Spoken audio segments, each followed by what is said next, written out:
Friday! What's going on, y'all? It's Nick here with F.O.F, Financial Coaching LLC, and I'm here today to talk about what else? Money. Hope you guys are enjoying your Friday. Man, today's a really nice day. A lot of crazy stuff's been happening this week. Obviously, we had the coronavirus. It's known as a pandemic now. We had a lot of sports things stopping. Mortgage rates have been going down. Stock market's been up and down, up and down. We went from a bull market to a bear market now. So a lot of crazy stuff going on. But let's really think about how that affects your personal finances. And so what I want to talk about today is just economics 101. And that really stems from all this craziness that's happened. I saw somebody put a post and they said, you know what? Because mortgage rates are so low right now, I'm about to go buy a rental property. So it had me really thinking about, man, is that a good idea? Is that something to do? Well, let's just think about the economics on it.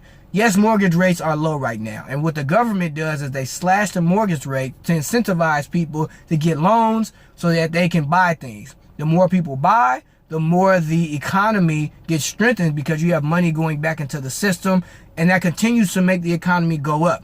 But as things like this happen, as people, crisis happen like coronavirus or the stock market goes down, people go into preservation mode, meaning they don't want to buy things, right? They want to save, they want to conserve. So as everybody starts to do that, that's how you start to get into a recession. I'm not saying we're in a recession now, but that's how you kind of start to get into a recession. Well, right now, the housing market is pretty hot. And so there's a huge demand to buy houses right now, but there's not a lot of houses on the market. There's not a lot of inventory.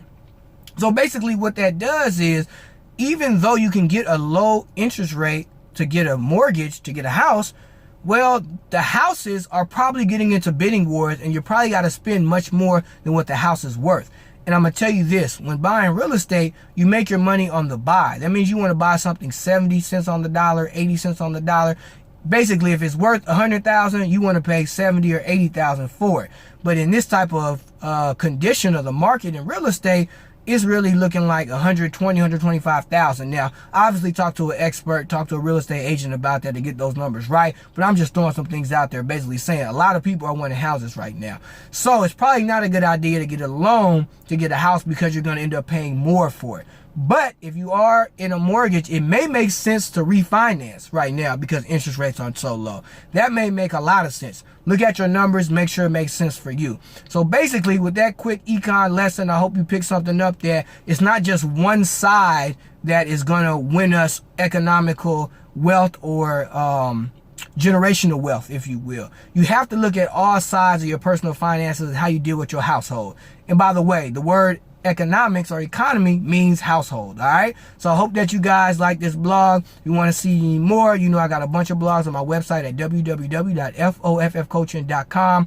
Be wise with your money and really look at all sides when it comes to economics. That's what economics is all about. It's not just a boring class in school, but take some information and really think through it instead of just doing something on impulse. And that person on Facebook, I doubt they bought a rental, but I think it's a good example to use. All right, man, you guys have a good one. Thank you.